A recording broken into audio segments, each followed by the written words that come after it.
Assalamualaikum warahmatullahi wabarakatuh. Saya Denny Nurdiansyah, calon guru penggerak angkatan 7 dari SDN Negeri Ciketa, Kabupaten Bandung Barat. Akan mempresentasikan koneksi antar materi yang berupa kesimpulan dan refleksi dari modul 1.1. Selamat menyaksikan. Kesimpulan dan penjelasan mengenai pemikiran Ki Hajar Dewantara yang pertama adalah trilogi pendidikan yang berupa Ingarso Usung Tulodo, Ing Madjo Mangunkarso, Tutpuri Handayani. Ingarso Usung Tulodo artinya di depan memberikan teladan. Dalam hal ini, peranan guru sangat besar dalam memberikan keteladanan kepada siswanya. Oleh karena itu, guru harus senantiasa menunjukkan kapan saja dan di mana saja keteladanan kepada siswanya. Yang kedua, Ing Madjo Mangunkarso, artinya di tengah membangun keinginan. Dalam hal ini, pemberian motivasi dan memposisikan diri seorang guru, sehingga dapat menjadi teman dan juga menjadi tempat peserta didiknya berangkat untuk berkembang mencapai cita-citanya.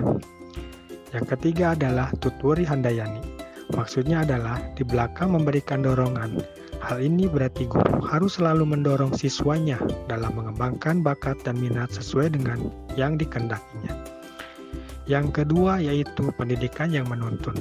Ki Hajar Dewantara berpendapat bahwa pendidikan memberikan tuntunan terhadap segala kekuatan kodrat yang dimiliki anak agar ia mampu mencapai keselamatan dan kebahagiaan yang setinggi-tingginya, baik sebagai manusia maupun anggota masyarakat. Di sini Ki Hajar Dewantara menjelaskan bahwa pendidikan dan pengajaran merupakan suatu usaha persiapan dan persediaan untuk segala kepentingan hidup manusia, baik hidup bermasyarakat maupun hidup yang berbudaya dalam arti yang seluas-luasnya. Ki Hajar Dewantara juga menjelaskan bahwa tujuan pendidikan adalah menuntun segala kodrat yang ada pada anak-anak agar mereka dapat mencapai pada keselamatan dan kebahagiaan, sehingga pendidik hanya dapat menuntun tumbuh atau hidupnya kekuatan kodrat yang ada pada anak-anak agar dapat memperbaiki lakunya. Menurut Ki Hajar Dewantara, peran pendidik seperti seorang petani, sedangkan siswa seperti biji padi. Bila biji padi disemai di tanah yang subur dengan mendapatkan sinar matahari dan pengairan yang baik, maka meskipun biji padi adalah biji yang kurang baik, dia akan tumbuh dengan baik dengan perawatan dari petani. Begitu pula sebaliknya, walaupun dia adalah biji yang berkualitas, tetapi dia tidak mendapatkan perhatian yang baik dari petani, tidak mendapatkan sinar matahari dan pengairan yang baik, maka dia tidak akan tumbuh dengan subur. Pemikiran yang ketiga yaitu membangun karakter siswa sesuai kodrat alam dan kodrat zaman. Ki Hajar Dewantara mengingatkan pendidik bahwa pendidikan anak sejatinya menuntun anak mencapai kekuatan kodrat yang sesuai dengan alam dan zamannya. Jadi sebagai pendidik jangan sekali-kali menyamakan pendidik anak di pesisir pantai dan di daerah pegunungan, karena mereka punya kodrat alam yang berbeda. Kita jangan sekali-kali menyamakan pendidikan anak di tahun 90-an dengan pendidikan di tahun 2000-an, karena jelas mereka memiliki zaman yang berbeda. Oleh karena itu, sebagai pendidik kita harus melek terhadap teknologi yang menyesuaikan perkembangan zaman.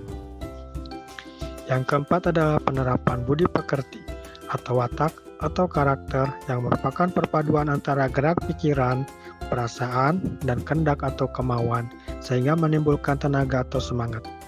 Budi pekerti ini bahwa bisa memanusiakan manusia menuju perbuatan yang baik.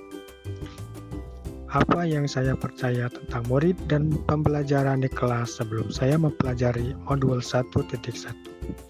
Sebelumnya saya adalah seorang guru yang hanya mentransfer ilmu saja sebagaimana caranya agar semua materi yang sudah disediakan ini sampai kepada siswa tanpa melakukan pengukuran, tanpa saya mengetahui daya serap siswa, tanpa saya melakukan refleksi kepada siswa dan yang kedua saya juga selalu berorientasi pada berpusat pada guru, yaitu di mana proses pembelajaran difokuskan kepada saya sebagai seorang guru, di mana konsentrasi murid harus fokus kepada guru, murid juga harus fokus mencatat apa yang guru sampaikan, dan gurulah yang memutuskan tujuan dan topik pembelajaran.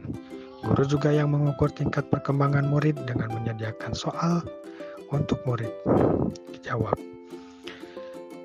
Dan saya juga berpikir bahwa siswa yang berhasil dalam pembelajaran saya adalah siswa yang nilainya bagus. Jadi saya selalu pusing dan bingung ketika ada siswa yang nilainya jelek. Apakah mereka malas-malasan? Apakah mereka tidak bersungguh-sungguh ketika belajar?